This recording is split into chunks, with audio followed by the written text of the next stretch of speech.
Olá pessoal, sejam muito bem-vindos a mais uma aula do curso de Fundamento Bíblico. Esse é um curso realizado pela Igreja Cristo Salva. Eu sou o Pastor Jonas e na aula de hoje nós vamos aprender sobre aspectos práticos da vida em igreja.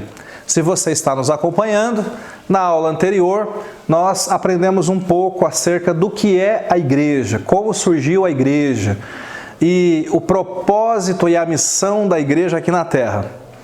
Hoje nós queremos falar um pouquinho mais do que é o ser igreja. Nós vamos falar um pouquinho sobre os aspectos dessa vida em igreja. Você lembra? Eu terminei a aula dizendo que a igreja nasceu na cruz, quando Jesus morreu por nós na cruz do Calvário. A igreja foi inaugurada pelo Espírito Santo, quando em Atos 2, aquele grupo de convertidos foi batizado pelo Espírito Santo.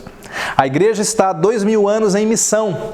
Nós estamos vivendo o capítulo 29 de Atos. Atos dos Apóstolos termina no capítulo 28, mas desde lá até agora estamos vivendo o capítulo 29.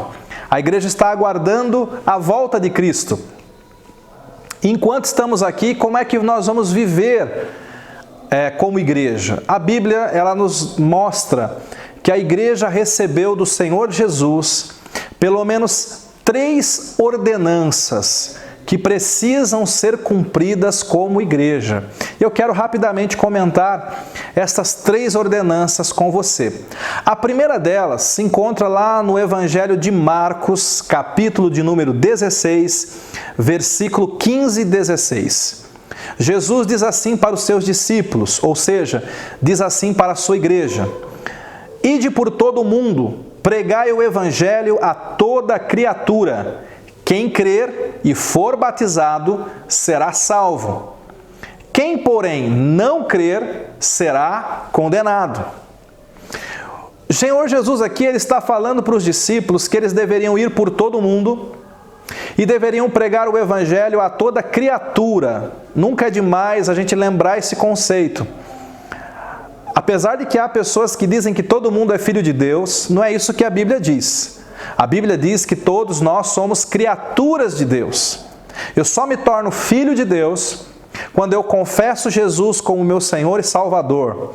O Evangelho de João, capítulo 1, versículo 12, diz assim: a todos quantos o receberem, ou seja, a todos quantos receberem Jesus, deu-lhes o poder de serem feitos filhos de Deus. Então nós somos criatura até o momento em que nós nos convertemos. É por isso que Jesus diz aqui para os seus discípulos, para mim e para você.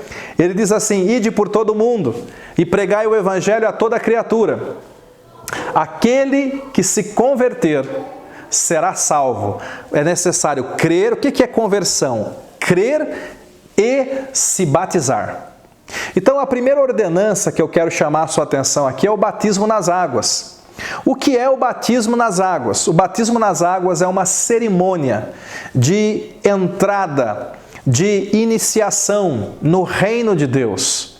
O batismo nas águas é a porta de entrada para a igreja do Senhor.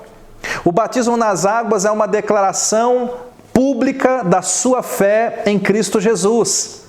O batismo nas águas é uma cerimônia espiritual na qual você se identifica com Jesus em sua morte e em sua ressurreição. O Senhor Jesus está dizendo aqui para os seus discípulos: vocês têm que ir pregar o Evangelho a toda criatura, e aquele que crer no Evangelho, necessário é que ele seja batizado. Então, se você já entregou a sua vida ao Senhor Jesus, e se você crê em Jesus como seu Senhor e Salvador, é necessário que você dê este importante passo do batismo nas águas. Nós temos um material específico, profundo, detalhado, de treinamento, de ensino acerca do batismo nas águas aqui na igreja. Mas em linhas gerais, eu só quero lembrar algumas coisas importantes para você. Em primeiro lugar, o batismo do qual Jesus está falando é um batismo de arrependimento. É para quem se arrepende, é para quem crê em Jesus. O batismo tem esses 2 requisitos. Você tem que ter fé em Cristo Jesus, para quem crê, E é necessário que você se arrependa dos seus pecados, que você deseje viver uma vida nova.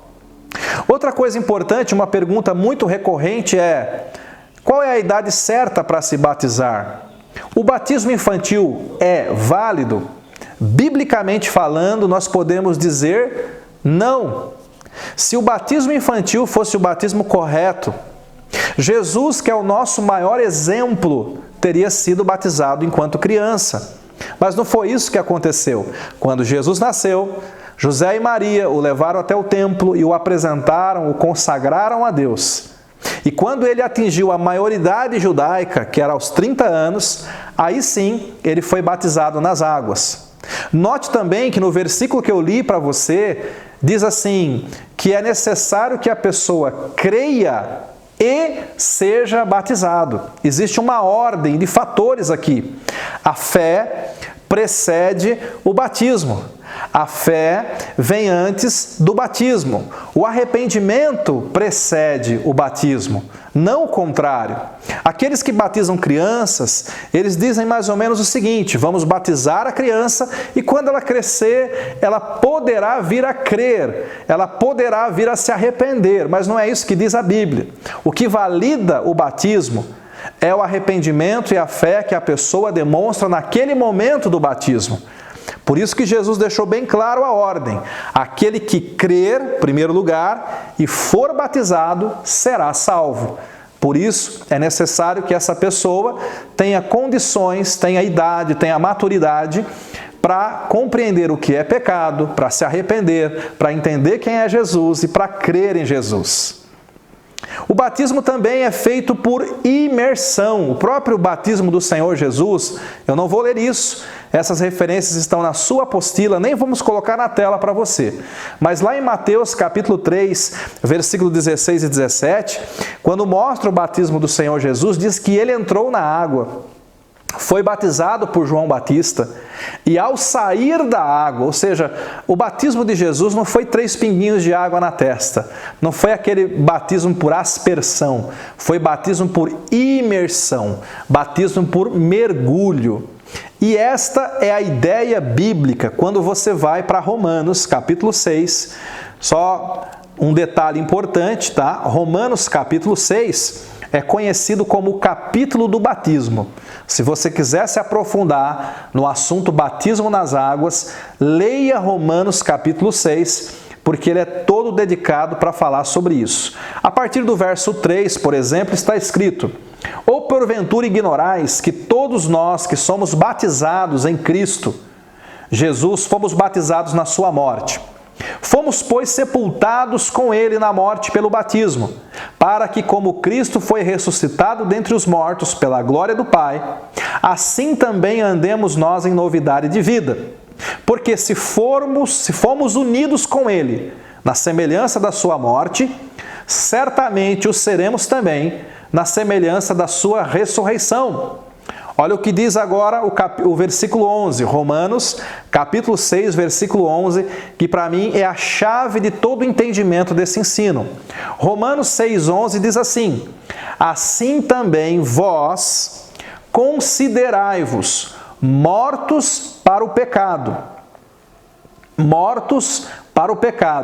mas vivos para Deus em Cristo Jesus. Esse versículo ele é muito lindo e ele tem algumas revelações muito fortes. Eu costumo dizer que todo crente tem que andar com 2 documentos espirituais no bolso. Um deles é o atestado de óbito. Considerai-vos mortos para o pecado. Ande com o atestado de óbito no seu coração. Quando o diabo vier lembrar você do seu passado, quando a culpa vier atormentar o seu coração do que você fez antes de conhecer a Cristo, levante o seu atestado de óbito e diga assim: eu estou morto para o pecado, para o mundo e para o passado. Por outro lado, você tem que carregar um outro documento na sua vida. É uma certidão de nascimento espiritual. Sabia? Quando você pensar, será que eu tenho direito às coisas do reino? Será que eu tenho direito às coisas de Deus? Quando vier essas dúvidas e começarem a te atormentar, quem eu sou? Oh meu Deus, crise de identidade espiritual, levante a tua certidão de nascimento e diga: eu sou filha de Deus, sou filho de Deus, porque eu nasci de novo. Considerai-vos mortos para o pecado e vivos para Deus. É isso que é o batismo. Pastor, batismo salva? Não. Quem salva é o Senhor Jesus no momento que você se converte. Pastor, batismo lava pecado? Não, a água batismal não lava pecado.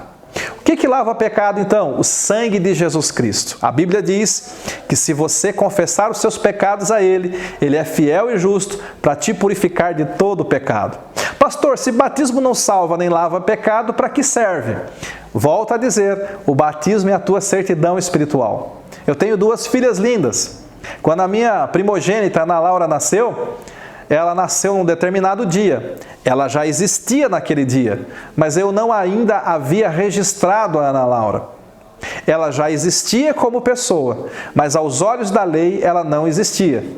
Então, no dia seguinte do nascimento dela, quase que, talvez um pouco mais do que 24 horas depois, é que eu fui até o cartório e eu a registrei, uma certidão de nascimento dizendo: é minha filha. Naquele momento ela passou a existir legalmente. Eu costumo dizer que quando você aceita Jesus, você já existe como filho de Deus. Se você recebeu Jesus e não é batizado nas águas, você já é um filho de Deus. Mas quando você se batiza, é como se você fizesse uma certidão pública. Não sei se você sabe, mas os documentos do cartório, normalmente, eles escrevem "dou fé pública". Ou seja, é um documento público para todo mundo saber dos direitos e deveres que aquela pessoa tem por causa daquela identidade. É assim com o batismo também. A segunda coisa que eu quero falar com você nesta aula, primeira é a ordenança do batismo. A segunda dela é uma outra ordenança tão importante quanto, muito importante, a Santa Ceia do Senhor. A Santa Ceia do Senhor é outra ordenança que Jesus deixou para a sua igreja e que nós temos que vivê-la e praticá-la como igreja. Existe um texto que é um dos textos chaves para esse ensino, que se encontra lá em 1 Coríntios, capítulo 11, 1 Coríntios, capítulo 11, a partir do verso 23. É um texto um pouco longo, eu vou ler do 23 até o 29, mas é importante você acompanhar a leitura e depois vamos fazer algumas considerações. Diz assim, 1 Coríntios, capítulo 11, a partir do verso 23. Porque eu recebi do Senhor o que também vos entreguei, que o Senhor Jesus, na noite em que foi traído, tomou o pão e, tendo dado graças, o partiu e disse: isto é o meu corpo que é dado por vós. Fazei isto em memória de mim. Por semelhante modo, depois de haver ceado, tomou também o cálice, dizendo: este cálice é a nova aliança do meu sangue. Fazei isto todas as vezes que o beberdes, em memória de mim. Porque todas as vezes que comerdes esse pão e beberdes o cálice, anunciais a morte do Senhor até que ele venha. Por isso, aquele que comer o pão ou beber o cálice do Senhor indignamente será réu do corpo e do sangue do Senhor. Examine-se, pois, o homem a si mesmo, e assim coma o pão e beba do cálice, pois quem come e bebe sem discernir o corpo, come e bebe juízo para si. Eu vou ler ainda o 30. Eis a razão porque há entre vós muitos fracos e doentes, e não poucos que dormem. Querido, preste atenção nesta cerimônia tão importante. Antes de Jesus ser preso, ele fez uma reunião com seus discípulos, onde ele serviu pão e vinho, dizendo: o pão simboliza o meu corpo, o vinho simboliza o meu sangue. E ele disse para os discípulos: fazei isso em memória de mim. Jesus estabeleceu esta cerimônia chamada Ceia do Senhor. E a igreja então se reúne de tempos em tempos para participar da ceia do Senhor. O que é a ceia do Senhor? Em primeiro lugar, é uma ordenança de Jesus, não foi uma invenção humana, foi Jesus que deixou essa ordenança. Mas o que é a ceia do Senhor? É uma cerimônia espiritual, onde nós podemos nos identificar com Cristo, onde nós podemos relembrar a morte dele por nós, onde nós podemos anunciar que ele voltará, onde nós podemos fazer um autoexame. Costumamos dizer que a Santa Ceia é como se fosse aquela parada. De tempos em tempos você tem que dar uma parada para se examinar, para olhar para dentro do seu coração. É como se Jesus soubesse que nós vamos, na nossa lida, na nossa caminhada, no dia a dia, nós podemos permitir que algumas coisas se apaguem no nosso coração. E nós podemos permitir que coisas ruins cresçam dentro do nosso coração. E Ele está dizendo, de tempos em tempos, a igreja precisa parar, como igreja, para fazer um autoexame, para se arrepender e para relembrar por que Jesus morreu por você, para anunciar e para celebrar a nossa vitória sobre o pecado. É para isso que serve a ceia. Algumas perguntas e dúvidas importantes com relação a esse assunto. Existe alguma regularidade? Você sabe, tem igrejas que fazem ceia todos os domingos. Tem igrejas que fazem ceia todas as vezes que se reúnem. Se aquela igreja se reunir 20 vezes durante a semana, eles vão participar da ceia 20 vezes. Tem igrejas que fazem ceia mensalmente, uma vez por mês. E tem igrejas que fazem a Santa Ceia uma vez por ano. Qual delas está certa? Será que a Bíblia ela é enfática? Ela mostra que tem que ser com tal regularidade? Não. A Bíblia deixa isso em aberto. A Bíblia diz que a ceia tem que ser feita no contexto de reunião. Mas nem todas as reuniões do Novo Testamento havia a Santa Ceia. Então, nós entendemos que isso ficou em aberto, porque é necessário você saber de duas coisas. A primeira é que não é importante a regularidade, o que é importante é que aconteça.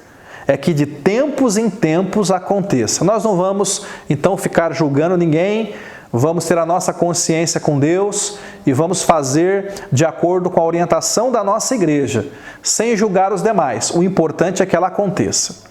Segundo lugar, segunda dúvida comum é: qual é o poder da ceia, dos elementos? Será que há um poder ali? Cuidado com essa pergunta. A igreja tradicional crê e ensina uma doutrina chamada transubstanciação, na qual nós não cremos. O que é essa doutrina? Essa doutrina ensina que, no momento em que o sacerdote consagra a hóstia e consagra o vinho, segundo essa doutrina, aquela hóstia verdadeiramente, realmente é transubstanciada, é transformada em carne. E aquele vinho realmente se torna sangue. Olha, gente, nós não cremos nisso e basta uma simples olhadela para ver que não é um pedaço de carne na mão do sacerdote, ok? E por que é importante você saber disso, né? Porque quando Jesus estabeleceu a ceia, ele disse: faça isso em memória de mim. Ele estava usando aqueles elementos como símbolos. O pão simboliza a carne, mas não é a carne. O vinho ou suco da uva simboliza o sangue, mas não é o sangue, ok? Agora, o fato de eu acreditar, de eu saber que é pão e que é suco, significa que não tem poder? Muito pelo contrário. Você sabia que as coisas espirituais não são neutras? Nada no mundo espiritual é neutro. Sabia disso? Nada no mundo espiritual é neutro, nem a ceia. Você sabia, por exemplo, que oração não é algo neutro? Oração pode fazer bem e, olha, oração pode fazer mal também? Sabia disso? É verdade, a Bíblia diz isso.